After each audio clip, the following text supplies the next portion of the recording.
I just going to record it and just sharing its link in another group of my class.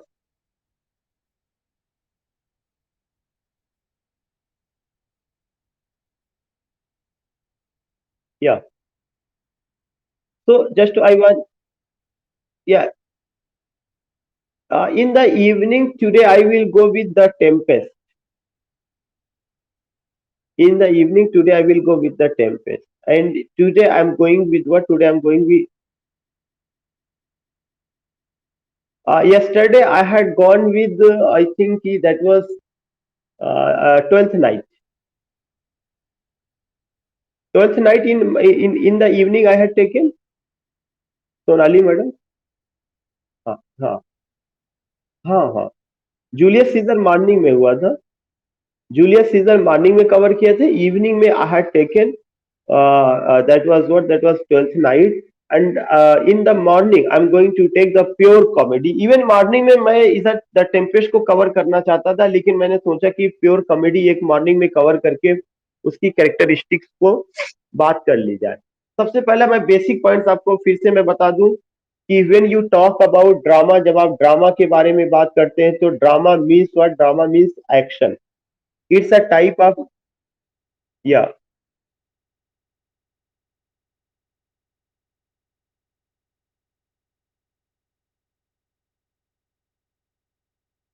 या या when, yeah. It's a nice question. And when I talk about pure comedy, then remember that it's a type of comedy where you find romance, concept of beauty, concept of imagination, and concept of utopia, use of music and love, emotion and feelings. इतना ज्यादा होता है, excessive use जिसको आप कह सकते हैं इन सब का. और जो है इसके अलावा आप और कोई चीज और नहीं पाएंगे. If you take another comedy, if you take the merchant of Venice, तो regarding the merchant of Venice I would like to say one point कि मर्चेंट ऑफ वेनिस में आपको कॉमेडी के साथ साथ ट्रेजिक एलिमेंट वहां पे नजर आएगा. इसीलिए वह प्योर कॉमेडी नहीं बल्कि वह क्या है? ट्रेजिक कॉमेडी है. If you take another plays of William Shakespeare, just as Major for Major, जो कि किस में आता है? बिटर कॉमेडीज में आता है. बिटर कॉमेडीज के साथ साथ उसको क्या कहा गया? उसको प्रॉब्लम प्ले भी कहा गया है. तो ये जो प्योर कॉमेडी है, प्योर कॉमेडी का कॉन्सेप्ट यही है कि the basic characteristics of Shakespearean comedy, जिसमें एक चीज ये होता है कि the course of true love does not run smooth. उसके बाद एक चीज होता है उसमें कि the ringing bell of marriage, the ringing bell of marriage. दूसरा चीज आपका क्या होता है? ब्यूटी. तीसरा चीज आपका क्या है? लव, इमेजिनेशन और कॉन्सेप्ट ऑफ यूटोपिया. इसके अलावा जो है आपका क्या और चीजें रही हैं? अगर आप देखेंगे कि जैसे सब प्लॉट एक अपनी जगह, लेकिन उस सब प्लॉट में भी जो है मैरिज, ब्यूटी, जो मेन प्लॉट है वो वहां पे देखने को मिलेगा. तो taking these points you can say कि जितना ज्यादा इन सब चीजों का यूज यहाँ पे किया गया है वह और जगह पे नहीं है. जैसे आप एक चीज ये भी कह सकते हैं कि द टेम्पेस्ट में यू फाइंड दीज थिंग, कि सर टेम्पेस्ट में भी ये चीजें हैं. लेकिन टेम्पेस्ट का एक और सब्जेक्ट मैटर चलेगा. वह कौन सा सब्जेक्ट मैटर होगा? कोलोनियलिज्म. कि how they ultimately went in an island and you will come to know कि they colonize, they started to devastate culture और तमाम चीजों को वहां को भी लेकर के बात होती है. तो जो चीजें मैंने आपको बताया कि प्योर कॉमेडी इसलिए कहा जाता है कि ये सारी चीजें जो हम लोग यहाँ डिस्कस कर रहे हैं, you don't find these things in an other play of Shakespeare in an excessive way. ज्यादातर इस तरह का यूज उतना ज्यादा नहीं हुआ. ये सारी कैरेक्टरिस्टिक्स मिलेगा लेकिन इतना इतना पीक पर इतना excessive use you don't find. This is why we call it pure comedy. उसमें और कॉमेडीज में कोई ना कोई दूसरा भी सब्जेक्ट मैटर उसके साथ चलेगा, कोई ना कोई दूसरा इशू भी उसके साथ जुड़ जाएगा.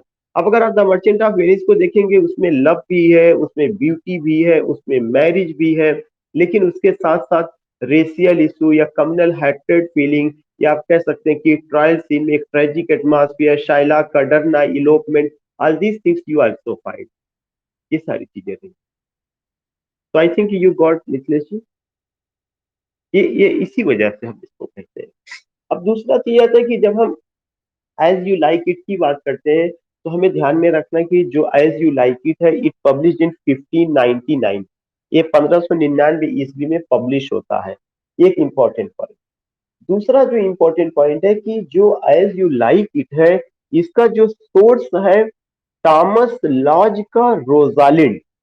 ये क्वेश्चन पूछा जा चुका है, अगेन आई एम रिपीटिंग कि ये जो प्ले है ये थॉमस लॉज के रोजालिंड नाम के प्रोज रोमांस पर निर्भर करता है या उसका सोर्स है। तो you will come to know if the question is asked what is the source of this play.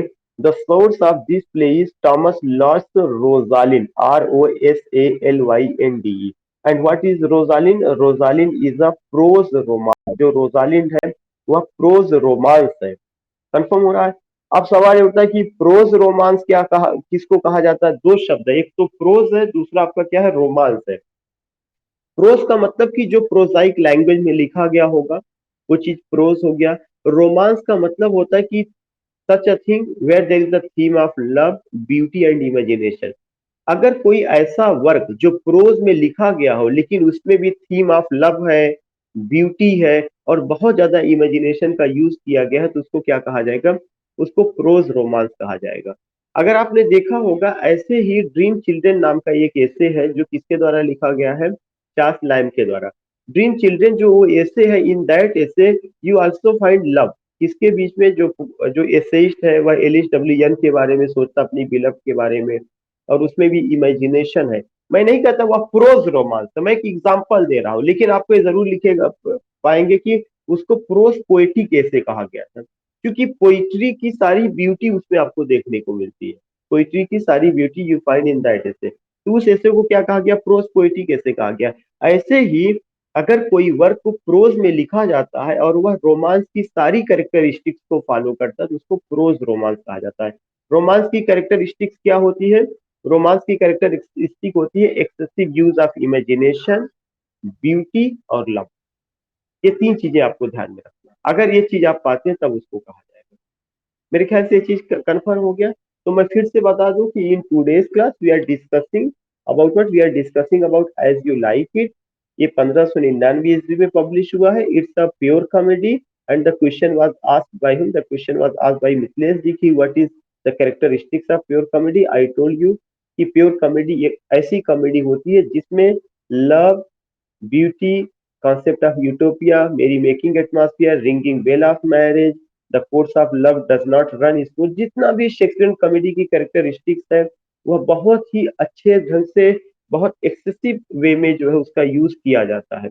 और यही सारी थीम होगा, इसके अलावा और उसमें कोई दूसरी थीम आप नहीं पाएंगे। तो ये किसमें देखने को मिलता है? ट्वेल्थ नाइट में और एज यू लाइक इट में। इसका सोर्स मैंने बताया कि सोर्स इसका क्या है? सोर्स इसका थॉमस लॉज का रोजालिंड है। एक इंपॉर्टेंट चीज। दूसरा चीज जो है, जब आप इसको देखेंगे तो हमें ये समझना जरूरी है कि इसका जो टाइटिल है, जो एज यू लाइक इट जो इसका टाइटिल है, आप देखेंगे कि टाइटिल टाइटिल के अलावा इसमें ऑलरेडी टाइटिल भी कुछ इंडिकेट करता है। जैसे लगता है कि एक एक एक जो है ऑप्शन लोगों के पास है, एज यू लाइक इट, जैसा आप चाहे या जो आप पसंद, एक फ्रीडम की बात थोड़ा सा कर। तीसरा चीज मैं आपको ये बताना चाहूंगा कि जो ये प्ले है, इस प्ले से मुल्कराज आनंद ने अपनी एक नॉवेल का टाइटिल लिया हुआ है, जो जैक्स का स्टेटमेंट है, man's life is divided into seven summers. ये एक एक स्टेटमेंट है, जैक्स नाम का एक कैरेक्टर है, वो कैरेक्टर क्या करता है? एक स्टेटमेंट बोलता है या देता है। उस स्टेटमेंट का क्या नाम है? कि man's life is divided into seven summers. आदमी का जो जिंदगी है वह सेवन समर्स में डिवाइडेड है। Man's life is divided into seven summers. तो you will come to know कि ये जो पॉइंट है या ये जो चीजें हैं, वहां पे ये चीज देखने को मिलती है। और जब आप इस चीज को देखेंगे तो एक चीज मैं यहाँ पे बताना चाहता हूँ जो बहुत ही हाईली सिग्निफिकेंट है, कि जैक्स के इस स्टेटमेंट को, जो सेवन समर्स है, इस स्टेटमेंट में से सेवन समर्स को आपके मुल्कराज आनंद ने अपनी एक नावल की टाइटल बनाया। तो अगर कभी ये क्वेश्चन आता है कि मुल्कराज आनंद ने अपने किस नावल को का टाइटिल जो है एज यू लाइक इट से लिया है, तो कौन सा? Seven summers.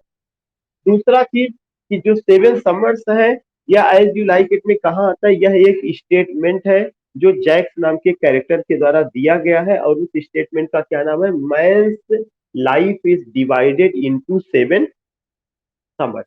एक चीज, और इसमें एक चीज और मैं बताना चाहूंगा कि इसमें एक कैरेक्टर है जिसका नाम एडम है, ADAM। और एडम का जो रोल प्ले किया गया तो शेक्सपियर ने खुद प्ले किया था। तो अगर एक क्वेश्चन आता है कि एडम जो है या शेक्सपियर ने किस कैरेक्टर का रोल प्ले किया था स्टेज पर, तो एडम जो कैरेक्टर है उसका रोल शेक्सपियर ने प्ले किया था। और एडम क्या है? एडम जो है सर्वेंट है, किसके सर्वेंट है? ऑरलैंडो के सर्वेंट है। तो ये दो तीन इंफॉर्मेशन था जो मैंने आपको बताया, जो मैंने आपसे शेयर किया कि जो प्ले है प्योर कॉमेडी है। कब पब्लिश हुई है? 1599 ईस्वी में पब्लिश हुई है। प्ले का सोर्स क्या है? प्ले का सोर्स थॉमस लॉज का रोजालिंड है। फिर मैंने अब आपको बताया कि प्ले में जैक्स ने एक डायलॉग बोला सेवन समर्स करके, या men's life is divided into seven summers. तो जो सेवन समर्स है इसको जो है मुल्कराज आनंद ने अपने एक नॉवेल की टाइटिल बनाया, और उस नॉवेल का नाम ही सेवन समर्स है। दूसरा चीज आप ये देखेंगे कि इसमें एक कैरेक्टर है एडम। एडम का जो रोल प्ले किया गया है किसके द्वारा प्ले किया गया है? एडम का रोल जो है शेक्सपियर ने खुद प्ले किया। यह एक दूसरा पॉइंट है। एंड सेकेंड इंपॉर्टेंट पॉइंट कि अगर हम कैरेक्टर की बात करें, सबसे पहले हम कैरेक्टर को डिस्कस अगर करते हैं तो बहुत सारी चीजें खुद क्लियर हो जाएंगी। जो कैरेक्टर है उस कैरेक्टर में आप ये देखेंगे कि आर्लैंडो नाम का एक कैरेक्टर है, और यह जो आर्लैंडो है यह हीरो है प्ले का। Orlando is the hero of the play. ये चीज आपको ध्यान में रखना है कि who is the hero? Orlando is the hero. और जो ऑरलैंडो वह एक wrestler, Orlando is a wrestler. और वो जो है क्या है कि वो सेकेंड सन है सर राउलान डी बॉयस का। और जो उसकी शादी होती है, you will come to know कि उसकी शादी जो होती है वो रोजालिंड से होती है। दो तीन पॉइंट आपको ध्यान में रखना है कि जो आर्लैंडो है, आर्लैंडो क्या है? आर्लैंडो हीरो है, वह रेसलर भी है। And you will come to know कि वो एक जो रेसलिंग होता है उसमें वह डिफीट करता है एक लोगों को। एंड रिमेंबर दैट कि इस तरह की जब चीजें आपको देखने को मिलेंगी तो you will come to know एक बहुत इंपॉर्टेंट पॉइंट आपको देखने को मिलेगा कि ऑरलैंडो जो रहा है वह एक तरह से हीरो तो है, लेकिन एक कहिए कि वो जो है आपका रोजालिन से आगे निकल जाए तो नहीं है। क्यों नहीं है? क्योंकि शेक्सपियरियन कॉमेडी में हीरोइन बहुत मायने रखती है। शेक्सपियरियन कॉमेडी में जॉन रस्किन कहते हैं कि in Shakespearean comedy there is no hero, only heroines या बट हीरोइंस, केवल हीरोइंस है। तो शेक्सपियरियन कॉमेडी में हीरोइंस बहुत मायने रखती है। और शेक्सपियरियन कॉमेडी में जो हीरोइंस मायने रखती है वो जो है एक अपने में एक यू कैन से कि एक बहुत इंपॉर्टेंट किरदार निभाती है। And other important point which I would like to tell you कि ऑरलैंडो की मैरिज किससे हो रही है? रोजालिंड से। तो एक पेयर आपको ये समझना, अभी मैं रोजालिंड के बारे में जिक्र करूंगा कि कौन है, कैसे, क्या है, लेकिन ये जरूर ध्यान में रखना कि वह हीरोइन है। दूसरा सबसे बड़ा चीज ये है कि एक सीलिया नाम की कैरेक्टर है, और जो सीलिया है वह जो है डॉटर है इसकी फ्रेडरिक की। फ्रेडरिक एक ड्यूक है, उनकी डॉटर है। तो you will come to know कि सीलिया जो है वह आपकी, और अगर देखा जाए तो कजिन है, किसकी कजिन है? रोजालिंड की। रोजालिंड और सीलिया कजिन है, मतलब एक फैमिली से बिलोंग करती है। और दूसरा सबसे बड़ा चीज है कि सीलिया की जो मैरिज होती है वो ओलिवर से होती है। सीलिया इज मैरिड ओलिवर, और रोजालिंड इज मैरिड ऑरलैंडो। ये दो शादियां आपको ध्यान में रखना है कि रोजालिंड की शादी किससे हो रही है? रोजालिंड की शादी ऑरलैंडो से हो रही है, और उधर सीलिया की शादी किससे हो रही है? ओलिवर से हो रही है। जो ओलिवर है, Oliver is the Elder brother of Orlando. Oliver कौन है? ऑरलैंडो का बड़ा भाई है। Oliver is the Elder brother of Orlando. अब इसका मतलब क्या हुआ कि दोनों कजिन एक ही परिवार में जाती है। कजिन कौन कौन सी है? रोजालिन और सीलिया। ये दोनों कजिन कहाँ पे जाती है? एक ही परिवार में जाती है। और जहां वो जा रही है उनमें से एक ऑरलैंडो है, और दूसरा उनके बड़े बड़े भाई कौन है? उनके बड़े भाई ओलिवर है। तो इस तरह से हमें मोटा मोटा बात समझ में आई। चार कैरेक्टर, वो चार कैरेक्टर कौन है? Oliver, versus Rosalind, oh sorry, आपका Orlando versus Rosalind, Oliver versus Celia, ये चार चीजें ध्यान में रखना। अब उसके बाद आपको ये ध्यान में रखना है कि एक कैरेक्टर है जिनका नाम क्या है, फर्डिनांड। फर्डिनांड है, जो फर्डिनांड है, ये आप देखेंगे कि फर्डिनांड जो है ये brother, he is brother to duke and father of Celia, ये सीलिया के भाई है। या प्रेमलाल जी आप म्यूट कर लीजिए। हेलो, आवाज सबको जा रही है? हेलो। Okay okay okay. तो आई वाज टेलिंग यू कि एक जो सिचुएशन जो क्रिएट हो रही है, उसमें आप ये देखेंगे कि फर्डिनांड है। फर्डिनांड जो है एक ब्रदर है ड्यूक के, जिसको एग्जाइल कर दिया गया है। और किसके फादर है, सीलिया के फादर। तो Celia is the daughter of whom, Celia is the daughter of Ferdinand. Premlal ji आप या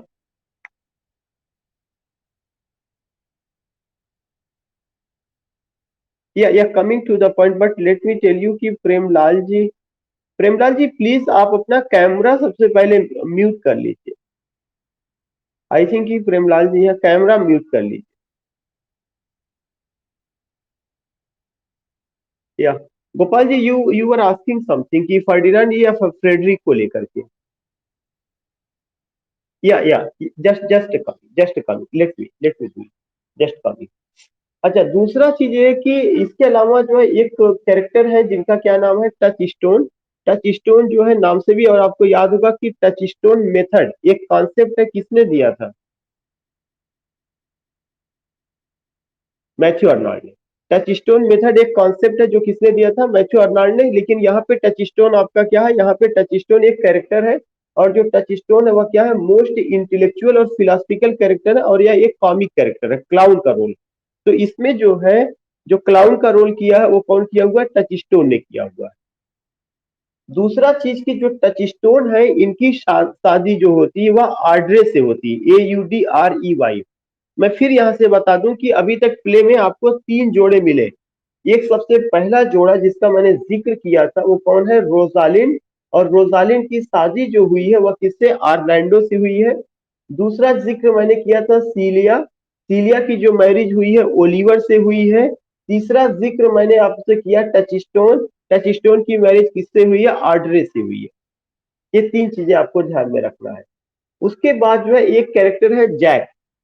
जैक जो है पूरे प्ले का सबसे ऑप्टिमिस्टिक कैरेक्टर है, Jack is the optimistic character, ये है। और फिर मैंने आपको बताया था एक कैरेक्टर है एडम, जो कि सर्वेंट है ओलिवर का, और उसका जो है रोल जो है कौन प्ले किया था, शेक्सपियर ने। इसका जिक्र मैंने पहले किया हुआ था। एक और कैरेक्टर है एमाइंस। एमाइंस जो है फर्डिनांड का सर्वेंट है। ये सब इतने मायने नहीं रखते, लेकिन उन कैरेक्टर को नहीं भूलना है। जैसे आपको बताया गया एडम का कि रोल किसने किया था, टच स्टोन जो कैरेक्टर है उसका, जो कॉमिक और क्लाउनिस है। ऑरलैंडो आपको नहीं भूलना है, सीलिया आपको नहीं भूलना है, और इसके अलावा आपको क्या नहीं भूलना है, ओलिवर आपको नहीं भूलना, रोजालिंड आपको नहीं भूलना है। इसके अलावा आप और देखेंगे कि एक कॉरिन नाम की कैरेक्टर है। कॉरिन जो है क्या है, माइनर कैरेक्टर है और एल्डर ब्रदर ऑफ सिल्वियस है, एल्डर ब्रदर ऑफ सिल्वियस। लेकिन कॉरिन भी एक कैरेक्टर है। सिल्वियस जो है आपके क्या है, यंगर ब्रदर ऑफ कॉरिन। ठीक है, जब दोनों भाई है यंगर उसमें होगा, वो कोई बड़ी चीज नहीं है। और जो सिल्वियस की मैरिड है वो फीब के साथ होती है। तो पूरे प्ले में चार जोड़े बनते हैं। इन चारों जोड़ों का आपको नाम ध्यान में रखना। सबसे पहला और इंपॉर्टेंट क्वेश्चन यही होगा कि किसकी शादी किसके साथ होती है। फिर से मैं बता दे रहा हूं कि सिल्वियस की शादी फीब के साथ होती है, PHEBE। दूसरी एक मैरिज हुई है टच स्टोन, टच स्टोन की मैरिज ऑड्रे के साथ होती है। तीसरी एक मैरिज हुई है सीलिया, सीलिया की मैरिज किसके साथ होती है, ओलिवर के साथ होती है। चौथी जो सबसे पहली मैरिज जिसका मैंने जिक्र किया था रोसालिंड का, वो शादी किसके साथ होती है, ऑरलैंडो के साथ होती है। उसके अलावा आप एक चीज और देखेंगे कि जो एक कैरेक्टर ऑड्री है, ऑड्री जो है पहले किसको लव करती थी, विलियम को। लेकिन बाद में ऑड्री ने किसका हाथ थामा, टच स्टोन का। तो यह एक पॉइंट है जहां पे सिचुएशन टर्न भी हो रहा है। तो ये सारी की सारी चीजें आपसे कैरेक्टर को लेके बात कही गई। दूसरा एक इंपॉर्टेंट चीज है कि पूरे प्ले में एक फॉरेस्ट का जिक्र है, और उस फॉरेस्ट का क्या नाम है? Forest of Ardern. ये कई बार मैंने बताया कि प्ले में एक फॉरेस्ट का भी जिक्र है, और उस फॉरेस्ट का क्या नाम है? Forest of Ardern. जो फॉरेस्ट ऑफ आर्डन है वह सिंबल किसका? That is the symbol of utopia. वह यूटोपिया का सिंबल है। यूटोपिया एक लैटिन वर्ड होता है जिसका मतलब होता है कि अ प्लेस लाइक हेवन, एक ऐसी जगह जो कि हेवन जैसी है। तीसरा एक इंपॉर्टेंट पॉइंट आपको ये ध्यान में रखना है कि जब आप इन सारी चीजों को लेकर के चलते हैं या इन सारी चीजों को लेकर के बात करते हैं, तो एक पे थोड़ा सा कुछ स्टेटमेंट है वो मैं कर दूंगा, तो जो गोपाल जी का भी क्वेश्चन था, जो और चीजें हैं उसमें वो चीजें क्लियर करेंगे कि हाँ क्या सिचुएशन बनती, चीजें कैसे होती है। सबसे पहला चीज है कि जो यह प्ले है, यह टॉमस लाज के का जो रोजालिंड है उस पर इसका सोर्स है। जो प्ले का थीम है वो लव एंड पॉलिटिक्स है, मतलब लव एंड पॉलिटिक्स। घर में ही एक भाई दूसरे भाई को बाहर कर देता है, इस पार्टिकुलर चीज को हम देखते हैं। तो पूरा प्ले में जो प्रॉब्लम है, जो थीम है या जो सब्जेक्ट मैटर लिया गया वह क्या है? Love and politics. लेकिन सारा चीज लव को ही लेकर के दिखाया गया है। द ड्यूक ऑफ फ्रांस है, you will come to know कि ड्यूक ऑफ फ्रांस है। जो ड्यूक ऑफ फ्रांस है उनको जो है क्या कर दिया जाता है? निकाल दिया जाता है। और वो जो है कहाँ पर शरण लिए हुए हैं? आर्डेन में शरण लिए हुए हैं। और यह काम किसके द्वारा किया जाता है? By his younger brother Frederick के द्वारा किया जाता है। तो यह बिल्कुल क्लियर है कि जो फ्रेडरिक है वो किसके फादर है? सीलिया के फादर। जो गोपाल जी पूछ रहे थे उस समय जो है, अगर उसमें शायद मैंने फर्डिनांड या जो कुछ भी किया गया था उसमें कि वो जिक्र किया गया था, लेकिन फर्डिनांड जो उनके बड़े भाई हैं, जो फ्रेडरिक है, फ्रेडरिक उनकी जो है बेटी है। और फ्रेडरिक जो सॉरी फ्रेडरिक की बेटी सीलिया है। ये चीज ध्यान में रखना है। तो जो ड्यूक है, बड़े भाई को, जो ड्यूक ऑफ फ्रांस है, ड्यूक ऑफ फ्रांस को छोटा भाई जो फ्रेडरिक है वह क्या कर देता है? वह उनको वहां से एग्जाइल कर देता है। और एग्जिलेशन के बाद उनको शरण कहाँ मिलती है? मैं सोनिया जी से जानना चाहूंगा। सोनिया जी,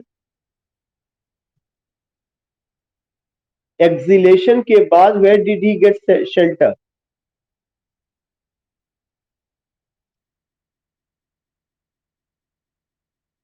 Gopal ji, forest of Arden. And forest of Arden is the symbol of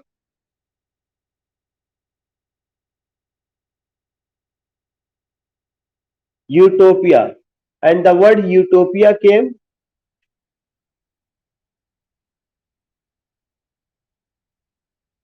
a place like heaven. It means that such a type of place where there is only the concept of merry making life, no sorrow, no dark side of life, सब कुछ खुशहाल वातावरण में, इस तरह की चीजें हम वहां पर देखते हैं। या प्लीज म्यूट, प्लीज म्यूट। तो एक चीज ये होता है कि जो छोटा भाई है जिसका नाम क्या नाम है? जो आपका फर्डिनांड है, सॉरी, जो जो छोटे भाई हैं वो जो है बड़े भाई को क्या करते हैं? वहां से निकाल देते हैं। सीलिया जो है, सीलिया जो मैंने बताया कि डॉटर ऑफ फ्रेडरिक है। और जो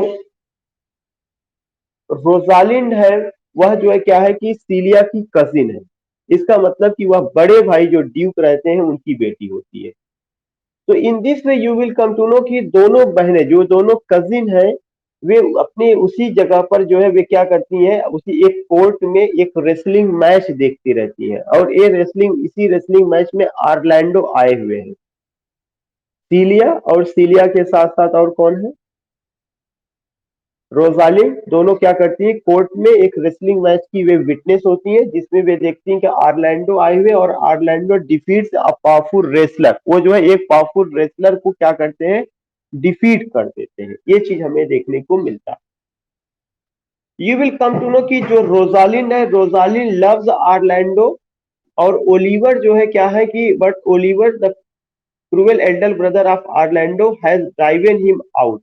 यही सेम चीजें जो है क्या करते हैं? ओलिवर अपने भाई के साथ करते हैं। जो वहां पर ड्यूक ने ड्यूक के छोटे भाई फ्रेडरिक ने जो ड्यूक के साथ किया, वह तो एक बड़े घराने में, ड्यूक के घराने में होता है।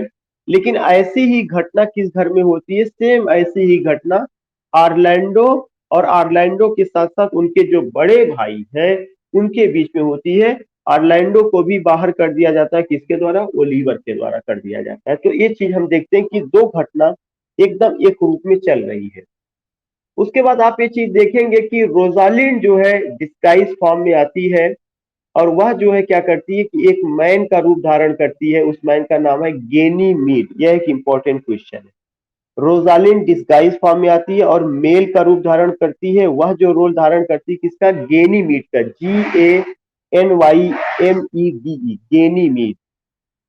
उसके बाद जो आप ये देखेंगे कि एंड जो है वह किसका? वह एलिना का रूप धारण करती। Aliena, ALIENA, Aliena. कुछ कॉमिक इवेंट्स वगैरह जो है अपना स्थान ग्रहण करता है। फिर बाद में जो है रोजालिन की शादी जो है ऑरलैंडो से और सीलिया की जो है ओलिवर से। अब आप ये कहेंगे सर मैटर कैसे सेटल होता है? मैं वही बार बार कहता हूं कि मैं मैटर सेटल होते हुए पूरा का पूरा मैं डिपिक्शन नहीं कर सकता हूं। मैटर कैसे सेटल होता है, क्या चीजें होती है, कैसे, ये आपको पूरा, अगर आपके पास समय हो, समरी आप खुद जाने की कोशिश करिए। और इससे रिलेटेड मैंने एक वीडियो पहले पूरा का पूरा एक समरी के साथ मैंने पहले भी अपने यूट्यूब चैनल पे इससे रिलेटेड मैंने पोस्ट किया था, और उसका लिंक भी मैंने जो है डाला हुआ। अगर आप जो है मेरे यूट्यूब चैनल पे जाएंगे कि lecture on as you like it by Mohammad Shamim, तो उससे रिलेटेड जितने लेक्चर हैं वो सब आपको मिल जाएंगे। उसमें मैंने 30 मिनट ऐप को शेयर करके भी सारी बातें, उसका व्हाइट बोर्ड शेयर करके भी मैंने लिखवाया भी था। And I have also done. तो उसका मैटर कैसे सेटल होता है? To know this particular point, either you have to see movie और you have to go with the detail study, that is summary. लेकिन जो सिचुएशन है, उस सिचुएशन में आपने ये देखा कि पूरी की पूरी कहानी पॉलिटिक्स एक बहुत इंपॉर्टेंट रोल प्ले कर रही है, और लव। इस पॉलिटिक्स और लव के बीच में दो परिवार आते हैं। एक परिवार तो जो ड्यूक का परिवार है, जिसमें छोटा भाई बड़े भाई को बाहर कर देता है और उनको जो है फॉरेस्ट ऑफ आर्डन में शरण लेनी पड़ती है। उसी तरह से दूसरी कहानी ओलिवर के बीच में, और ओलिवर और उनके भाई ऑरलैंडो के बीच में चलता रहता है। और आपको ये भी है कि कैसे ऑरलैंडो रेसलिंग में जाते हैं, कैसे वहां पे उनको विटनेस करती हैं, तो कैसे दोनों कजिन सीलिया और रोजालिन उनको देखते हैं, they fall in love with Orlando and Oliver. उसके बाद मामला सेटल होता है सारी चीजों का। लेकिन उस मामले को सेटल करने में अगेन जो है हीरोइन ही रोल अदा करती है, और वे डिस्गाइज फॉर्म में आती है। एक जो रोजालिंड है वो गेनीमीड नाम के मेल का रोल करती है, और दूसरा जो सीलिया है वो एलिना नाम की लड़की का रोल धारण करती है। और काफी कॉमिक सिचुएशन होता है, जैसे हमने देखा था कि ट्वेल्थ नाइट जब मैंने अभी कल लिया था, तो उसमें मैंने बताया था कि किस तरह से वायला को जो है सीजेरियो का भी रोल प्ले करना पड़ता है एक अटेंडेंट के रूप में। तो such a thing we find. So again we saw what? Again we saw love. Again we saw beauty. Again we saw Mary making life atmosphere. Again we saw कि the course of love, true love does not run smooth. और फिर वही कि love is the fruit of marriage. और fruit of इस marriage में चार चार शादियां कैसे उसका किया गया या बताया गया, उस तरह की चीजों को किया गया है। और फिर मैं बार बार आपको बता दूं कि मैं जो लेक्चर प्रोवाइड कर रहा हूं यह इंफॉर्मेटिव है। I am not telling you story. Story आपको मुझसे बेहतर कहाँ पे मिलेगी? When you see the movie, when you watch the movie, if you give time related to this play, you will come to know. एक एक चीज आपके सामने आएगा। कॉन्स्पिरेसी कैसे हुई, क्यों उनको बाहर किया गया, उनके परिवार में क्या हुआ था, वो सारी चीजें आपके माइंड में रहेगी। तो again and again I appeal कि आप इस पार्टिकुलर चीज को करिए या देखिए। दूसरा सबसे इंपॉर्टेंट चीज ये है कि जो जो जो प्ले है, इस प्ले से रिलेटेड एक इंफॉर्मेशन तो यही आपको मिला कि इसका सोर्स टॉमस लाज का रोजालिंड है। प्ले 1599 ईस्वी में पब्लिश हुआ है। तीसरा पॉइंट आपको ये मिला कि इसकी जो प्ले का एक जो डायलॉग है जो जैक्स के द्वारा बोला गया है, उसकी लाइन को जो है किसने लिया हुआ है? उसकी लाइन को आपके एक बड़े नावलिस्ट हैं जिनका नाम मुल्कराज आनंद है, उन्होंने उसको लिया हुआ है, और उन्होंने सेवन समर्थ नाम से एक नॉवेल लिखा हुआ है। बाकी हम लोगों ने जो है डिस्कस किया कि एडम नाम का जो सर्वेंट है उसका जो रोल प्ले किया है किसने किया हुआ है? शेक्सपियर ने प्ले किया हुआ है। बट ये जो इंफॉर्मेशन है, ये इंफॉर्मेशन है, लेकिन इसके अलावा when you will see the movie, when you will read the summary, act first, act second, act third, fourth, fifth, what ever, So you will come to know the whole thing is systematic. I have given you information, I have given you fact. क्योंकि if I have to deal 12 play 13 play, तो उसमें हम इसी strategy को adopt कर सकते हैं. We can't go in a very detailed way कि फर्स्ट एक्ट में ये हुआ, सेकंड में ये हुआ, थर्ड में ये हुआ. उसका लिंक करने में बहुत सारा समय चाहिए या बहुत सारी चीजें हो सकती है. दूसरा सबसे इंपॉर्टेंट चीज है कि जब आप प्ले को लेते हैं तो प्ले में एक बहुत बेसिक कॉन्सेप्ट हमें देखने को मिलता है. वह कॉन्सेप्ट क्या होता है? वह कॉन्सेप्ट यही है कि इस प्ले में किसी किंग के बारे में नहीं बात किया गया, क्वीन के बारे में नहीं बात किया गया. हाँ, घराना बड़ा है लेकिन वे क्या है? ड्यूक है. ड्यूक के साथ साथ जो जो जो आपका ऑरलैंडो का घराना, वो उतना बड़ा घराना नहीं. ऑरलैंडो का तो जो अफेयर है, अफेयर जो है बड़े घराने की लड़की का लव जो है छोटे घराने के लड़के से होता है. लेकिन ऑरलैंडो का भी अपना एक कैरेक्टर तो है ही, एक इमेज तो है ही है. बट यू फाइंड दैट कि हाँ, समथिंग, कुछ ना कुछ समाज में परिवर्तन देखने को मिल रहा है कि कैसे जो है इस तरह की चीजों को हम देखते हैं. जैसे आप देख सकते हैं डेस्डिमोना का अफेयर किससे था? डेस्डिमोना का अफेयर ओथेलो से था. वहां पे भी वो चीजें रही थी. आज दिस थिंग्स वी फाइंड. या आपने देखा था कि ओफिलिया जो जो छोटे घराने की लड़की थी, उसने एक राजकुमार से लव किया था. तो कुछ ऐसी चीजें यहाँ पर लेकर के दिखाई गई है जहाँ पे हम इसको कर सकते हैं. अच्छा, दूसरा चीज की कुछ इंपॉर्टेंट जो है लाइनें हैं जो मैं आपसे शेयर करना चाहूंगा. एक इंपॉर्टेंट लाइन है, under the green wood tree who loved to lie with me. अगर आपको याद होगा कि यह भी लाइन बहुत इंपॉर्टेंट है और यहीं से जो है ये टाइटिल एक टॉमस हार्डी के नावल का टाइटिल बना हुआ है. Under the green wood tree Thomas Hardy का नावल रहा है, उसका टाइटिल भी इसी डायलॉग से लिया गया है. तो एक डायलॉग है under the green wood tree, कि जो ग्रीन वुड ट्री है, who loves to lie with me, मेरे साथ रह करके कौन प्यार करना चाहेगा. This is a dialogue that has been spoken by Amiens. उसके बाद आपको एक बहुत इंपॉर्टेंट डायलॉग जो मैं बताना चाहता हूँ, blow blow thou winter wind thou art not so unkind as the ingratitude. Ji